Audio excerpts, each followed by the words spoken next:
كاك حازي شوني؟ باشا بيان والله باشم أتوكوي سلام بيا أخو قادر نادرم كاك حازي بلا بلا كاك حازي زد سپاس زدزي كدنا وتو لسر بوستشي لسر فيديوشي يعني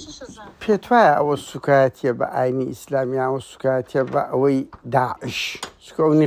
نقابها وابزام كاك حاجي همو ما نوت بس نقاب بس حجاب كاك آخر أو فيديوي بس بله بس أو فيديوي بلاو كرايتو لبو من نادرة أو زل كزل شي داعشة نقابة من هو له فيه زنا قاسم كيف كيابو بله داعش الله يرشي هبو داعش الله يرشي هبو لنساب لا اله الا الله بله اگر بو حسابه بلا اله الا الله كشفر يدين اگر بس داعش ببوتلا داعش ليه بنسرا داعش بلام تو بتيونته خو ما هم بشتكل بتانيه بالا فوشيو حجابو هندي بي صيني بي بالا فوشي بوشتكدني افرت تايبته بويك امري خوايا طبيعية أو خوي هل ماشي كامل لقى ماشي كردية لا سر لقى كرتوري كردية بلان تو بقري بحجابك وفريدي وكو إهانيك بس كله ويا هون أي بس كله إهانة كدو سكاتي كنا كي أنا من أجد أنا بدبير دي والله يا كم كذب ملم كردستانا يعلاني أون كروتن شر لقى داعش جهاده بكو جري برانبريان شهيدة اتت لو خو من وش كلام لو داعش نيه بلام او ديمانه كان قادر جان يعني انسان قبل وجدانه وسير كا بعقليتي شي علامي وسير كا يعني اهانه كردنا يتر من دنيا بله كاك حاجي الو كاك فاضل عفوا بله طبيعية نكر من هو هر كردستان عفوا هو هر كردستان هم بدوين هر كسيكتوزي هسي دينداري هبي برامبر وبابته استفزاز بوا غلط وكراوي انسان حق يعترافك من لقال همو او يعني لقال جنابته دجي داعش بهمو معنى كاني كأوبيلي باشا كاك او ديمانا بلهاتني داعش هبوا نقاب لكردستان بوشي ويا خلق معذبه بو بس ده متساوي ديار بوا نقاب بس خوايا قوس نقاب فرض نيه ايه بس نقاب نيه نقاب فرض نيه بابا اخر او فيديو كي كبلاو قرايتو نقابه كاك نا حجابه بس ده حجابك كي بابا او فيديو كا ام لقري دادن ام لقر او قصاني تو دادن بزان نقابه يعني هردو بابته بابا هردو كيتي يعني تو داعش نقابي كدو خو بيشي داعشش خلق كردواري خو معناته غوراني كبيتله بتشلاده بتشي قديم هبوا والله اول بابتي كالتوريه علاقي زور بدينه ونيه مساله او نقاب فرض نيه واجب نيه واضحه يعني قينا اشكال مانيه لقصه كردن لسن نقاب بلام اشكال لا فريداني جلكيه علاقي بنقابك واي خو تو باش زاني لتسكا نقاب شتيكي ترى حجابك شتيكي ترى بالا بوشيكا او هر هم يفريدا اخر قينا حتى دابنين لسقسي جنابت بلا نقاب يعني بو سكاتيه بو اهانه كردنا باش علمي سكاتيه فريدان سكاتيه كاك حازم سكاتيه فريدان سكاتيه انسان بير ريز لبرامبركي بقري من يسر ريز لجناب تقري ما قد ماركسي بي اگر مسيحي بي اگر يزيدي بي شون كمان ابي خوي بس كاك حاجي منتهين كاك حاجي وقت خوي كالاي داعشيش سوتا من دزانم دوبر برسي بالاي اسلامي دنيا خراك لنا وروشي نسرا لا اله الا الله اي بابا بو الاي ملتك ويران كرا جريمه كرا اس او نقابش داعش داي هنا قشي بيدا انقو بس اخوي اذا عملت سلكين يعني اوان تعبيد شي تجربه داري تو شي عقلي روشنبيري نوسري ناكل داعش غلطي شي كردوه من لبر غلطي داعش بتسمي هانا بدي اخر بس باشا مهما كان قوي كردبي او تمثيلي او هنرا رنگدانوي داعش او باز لرستمي داعش للرجعوات سكاتي بو رمزي دينداري اكا بابا اما بتيونتي اما امريكي خوايا اما جليكي اسلامي خدنا والله كاك حازي تخوايا قوس دايكو باشي منو تو مسلمان بو يانا او زل كان يان لبر بو يانا حسبنا كي مسلمان تربون يانا يعني ننشي من بنجا شش بارت قماشي لبر بكولوانا كيوا ببخت با من نظام ناو كان يانشيا ونيا كرديه كي هيزو شتجنبو هي النقاب وشتشي إسلامي أمر رسمي داج خم لذا وقت نيجركا ولا فيسبوك كم سيركا ده متساويش لو وري ونيجج دكا أو تشانة همو أنجو وكو حزب إسلامي سياسي خايق قوس كاك حاجي كاروان آخر بقى بياما كم بجينم لا من بيامك ما جينا عفونك تو تلفون كنوا بيامك نقاب لإسلام يكن فرض نية واضحة وإما بحاجة بس نقاب أنا كردوا همو يقطو بقرا نقابي تانية بس لنقاب نية مشكلة كده بس لنقاب نية مشكلة كده فريداني جليك بابا وباز لو دكات جلي داعش فريدة دل نخير نيوتو بس داعش تمثيلية أخذ تمثيلنا كده تو إهانة بخلك يبكي بالتمثيلي كاك حاجي تخواك بسياريتك تو وجدانت لماوي تسل دقي سي بوست كرت كاتك 5000 جنو منداڵی کوردی یەزیدی بردران سێ پۆست کرد لەماوەی تسل دقە بەپێی خۆم ئەوێ هەش دەفتەر منە ناو یەزیدیەکان سەرف کردووە دە پۆستیم کردووە وتمە ئێستاش من تاریخەکەم لەبیر نەماوە بڕۆ ئەگەر هەڵی دەیتەوە بزانە کردومەیانە چۆن نەمکردووە کاک حاجی ئێستا عفۆم کە یەک دەکە هەتا من لە ناو یەزیدیەکان بووم جەنابەت لەوێ پەنیری ئەوروپی دەخوارد کورە بابەوازنا من لێرە مانم گرت 24 سەعات كاك حاجي استا اوي داعش كردي برامبر كرد نا او موضوع كردي برامبر كرد جريمه بو خوين ريجي بو ظلم بو ستم بو همو معناه شي اسلامي بو كاك حاجي تخاي قوس داعش دروس كراوي امريكي باعترافي خويانا دروس كراوي ايران دروس كراوي ولاتاني اقليميه هر وڵاتێکی ترە ئەمن پرسیارەکەم ڕوونە کاک حاجی ناشرینکردنی ئەم دینە بوو باشە عینەن ببورە خۆم لە قسەکەم تەواوکەم جەنابەت بەبیرت دێ سەدام ئەو عەمەلیاتانەی کرد بە ناوی ئەنفال ئێستاش کورد جوێن بە ئەنفالەدا لەبەری سوڵەتێک بە ناوی ئەنفالە عەمەلیاتی کرد بە ناوی ماشاءالله بەبیرت دێ بە ناوی تەوەکەلنا عەلە الله هەرچی کەتیبەی عەسکەری و مەعەسکەراتە و بە ناوی خالیدی کوڕی وەلید سعدی کوڕی وەقاز بوو ئەمان ئەغەڵە دەمانێت دووبارەی کەینەوە هەموو خەڵکێکی سەقەتی فکری دروستکرا و هاتووە بە ناو داعشەوە دین ناشرین بکە من ئێشەش بچم سیناریۆکانی داعش یەک قەوس تۆ پێت وایە ئەوەی داعش بەرامبەر ژنی کوردی و منداڵی کوردی یەزیدی کرد پێت جینۆساید بوو یان نا دژی ئاینی یعنی لە ئاینی ئیسلامدا نەبوو ئەوەی داعش کردی ژنی کوردی برد سکسی پێدەی کرد ئەو شتە لە قاموسی بەڵێ لا جنابت باش تاريخ خزاني او تا حديثي في صلى الله عليه وسلم حتى افرمي الشر لقال كافر بمعنى كلمه ايوه الشر لقال كا افرمي منال مكوجه جن مكوجه كان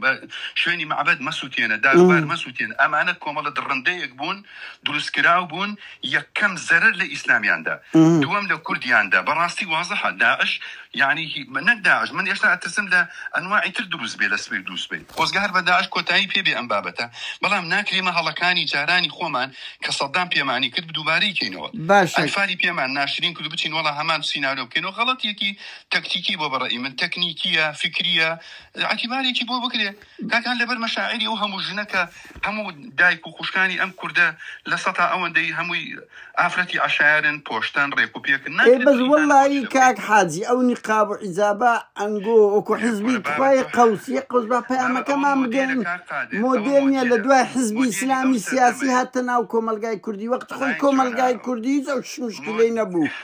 كقادر يسا أوجل كردي كيسا أفرتان زاران هبو تنكتي والو نبو موديلي يسا أوش بشيك لموديلي كأفرتان أمرو يجي نا أو موديلي حزبي إسلامي سياسي لهمو بتايبتي لخليج والله علاقيبو والله براكم همو خليج تركيا أنجو لأوروباش لدواي سرهالداني حزبي إسلامي أو نقاب عزابة بوشي وقشيك بيشتري هر ملة كالتوري خوي هبوا برام أم بابتيسا لأندونوسيا أو جلاهية لماليزيا أو جلاهية لباكستان هي متشعي لاقي بوانية موديلي كي سرداميانية بوشي وازي يعني براسي من بيام عيبة لقل جنابه هر دوكمان بتشين ناو تفصيلات قزم كرد وعرب جني كرد وعرب وقت خويا المسلمان بون هي جلكا كان يعني هيتشتك وانا امام موديلي كبرام او مثلا نقابي خليج والله كاك هو حزبي كاك بو وقت خوي هرنا تو بميثودي بزلو برجي خوي وتعبيري للاسلام بوني خوي ذكرت لو استعمل بوته يقريتم يقزلو برجي بيشي شخص كان بيشي حفتا كان يعني بعام بتب باو نبو هەرپەچە باو بوو یان شتێکی طبیعی بوو یعنی ئەو کەلتوری کوردەواری بوو بەڵام بە مۆدیل نەما کە نەما معنای ئەوە نیە ئەو شتەکە ئەسڵەکە ڕۆی ئەمەش بابەتێکە مۆدیلێکە بەڵام تۆ مادام تعبیرێ لە خۆ پۆشتەکردن ناکرێت تۆ ئیهانە بۆ پۆشتەیە بکەی واز لە قوماشەکە بێنە مۆدیلەکەی چۆنە چیە کردوێتی بەس تعبیرێ لە پۆشت نه ئێستاخر یەک خەتە هەموو ئیسلامی سیاسی وانی کورد بابە ئیسلام شتێک نییە لە ئەندەنوسیا بگری لە تورکیا بگری لە هەموو وڵات خەڵکێک هەیە هەستێکی ئیسلامی دینداریان هەیە ئەیانەوێ ئەم ئیسلامە حکمی جوانی ئەم سەر ئەرزە بکە بە عەدالەتێکی خوای ئەوە هەوڵدانە من ئێوە حەقە مافە قبول نییە مافە تۆ منش پێ دەڵێ مافە بەس ئەوەی ئەوان کردیتیان خۆ بەدە و قسەیان نەکرێت تا بڵێن بابە ئەمە ئیداعشە فڕێدن ئەوان تەعبیریان کردیە گۆرانیەکە دیارە تعبیر لە ڕۆژئاوای کوردستان دەکاتن دژی ئەو گۆرانی هەر بۆ خۆی دژی داعشە هەر هەمومان متەهیم مشکلەم لەوە نییە کاک قادر بەخوا لەگەڵ بەخوا کاک حاجی بدەمە بەرگولە بەرامبەر داعش لەناو کوردی لە ڕۆژئاوا وەڵڵاهی خۆم بە شەهید دەزانم بەڵام سوکایەتی کردنم بابەتێکی شەعائیری دین کە تایبەتە بەخۆ پۆشتەکردن حەقم نییە بە شێوازی جلەکەوە بەڵام بەناو داعشەوە لە دین ناشریم کەی ئەوم پێ قبول نییە ئێستا باشە کاک حاجی ژنی کورد لە ڕۆژئاوای کوردستان ئەو جلەی لەبەر نییە ئەو نیقاب موسڵمانیشن هەموو نوێژ دەکەن وایە لێرە خراپترە وەنیا یعنی چه مشکلەیە ئەنگۆ بەس دێن یعنی کاکەتی بە چل دقی سێ پۆست کردیە چل دقی قبول ناکەم کەس سوکایەتی بە دین خوا کاک حاجی ئەوەندە لەسەر سوکایەتی بە نەتەوەیەتیم بکات طبیعی ئەیکەم بەڕاستی کاک حاجی خوای قەوس ئەوەندە لەسەر بێمعاشی ستەمی پارتیوێکێتی کردیە ئەبەو دەرەجە حەماوەت حەماست هەربستی واللهی با پێت بڵێم ئەوە تا فەرمو قسەکانی من ببینە لەو پۆستانە ئەوەی کە خەڵک بە ویژدانانە بێتە ناو پۆستەکانی بڕۆ پەیجم هەیە وەرە نایەوە ئەوەی بە جۆرەی توانای خۆی قسەم کردووە بە جۆرەی ئەوەی زانیمە قسەم کردو بەڵام بابەتێکی ئانی نایلم تێپەڕێ ئیلا ئەبێ ئەو کەسانی بەو ئیشە هەستاون ئەگەر من نانێ خۆ من دەسەڵاتم نییە داوام لە داواکاری گشتی کردو ئەگەر داواکاری گشتی داواکەی منیان پێڕاوە بوو با بیکەن پێڕەوانە بووم چی بکەم یعنی ئەوەندەم نەدەستێ خۆ من سوڵتەم نییە بەڵام من ئەوەندە خۆشتا تعبیر بکەی بەس خەڵک حەق خۆیتی ڕەخنەر لێ بگری وایانە بڵێ کاک حاجی ئەنگۆ بۆ لەسەر فرێدانی پەچەیەک ئەبەو دەرەجەی کە تعبیرە لە داعش تعبیرە لەو سیستەما لە داعش ئەی هاوتا داعش هەموو شتێک کاکە وەرەسەن کە ئەو نقابە لە دوای 2014 زۆر گەشەی کرد ئەو نەو ئەم معەجەبە خەریجە ئەنگۆ هێناتانە ناو کۆمەلگای کوردی و عەرەبی بابا حیزبی ئیسلامی سیاسی کاک قادر تۆ جارێت ترێدەم ینی من جەناب لە من گەورەتری ئەبێ احترامت بگرم وەکو برا گەورەیە نەبرا و گفتوگۆ دەکەین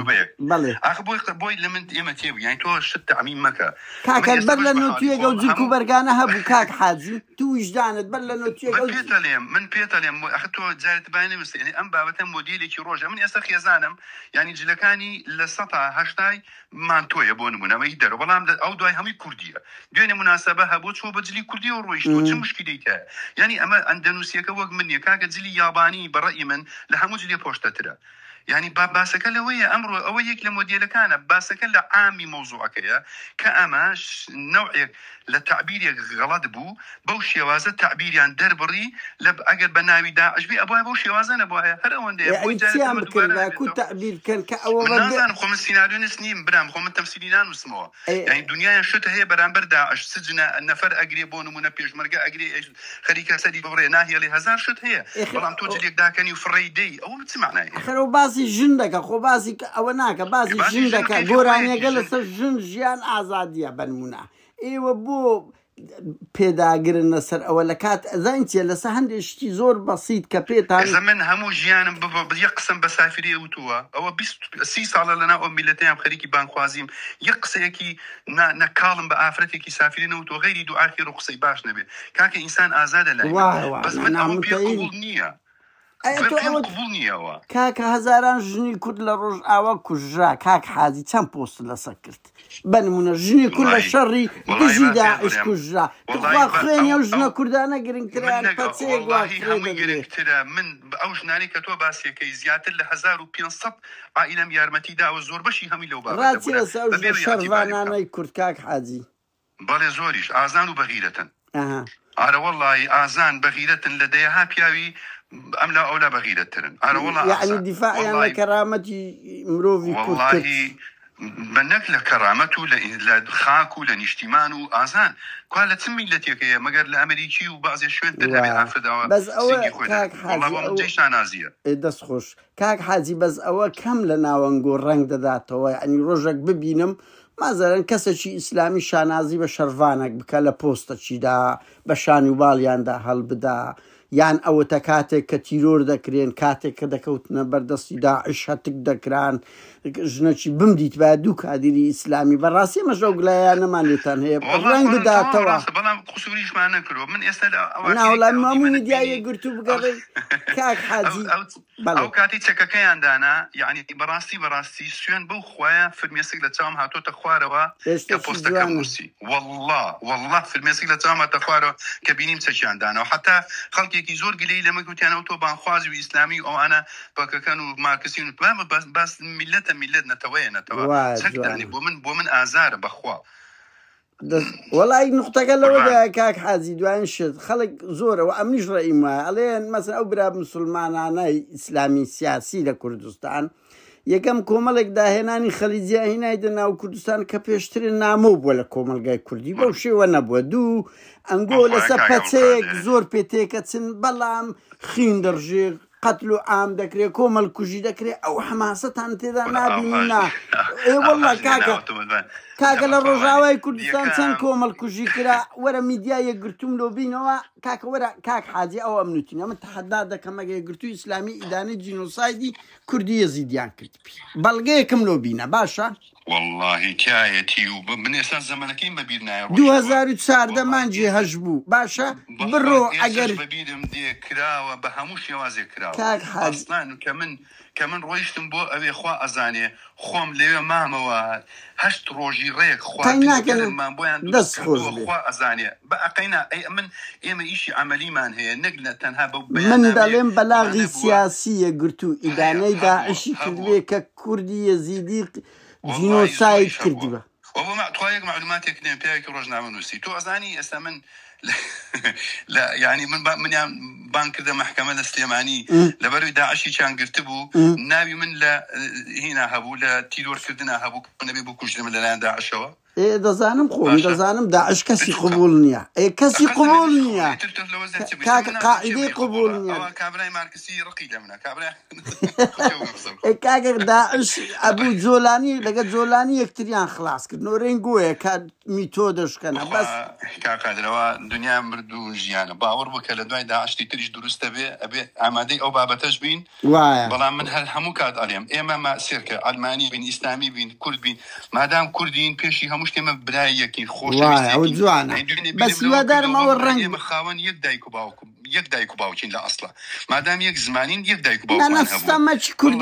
استمج كردي هي أما دجي استمكين أجانا كردين تياري والله دان كرتي تمنى يدقن بجمري بزدي تمنى يدقن لنا وبتي دان عربي شيء تمنى يدقن تمني دريج بيتن بنمونا يعني تشل سواني تشل استمكي بلام كاك حازي يعني هر نقطة قالوا ده كاكا إما أوشتانا رنگ نابينوا بروا بكن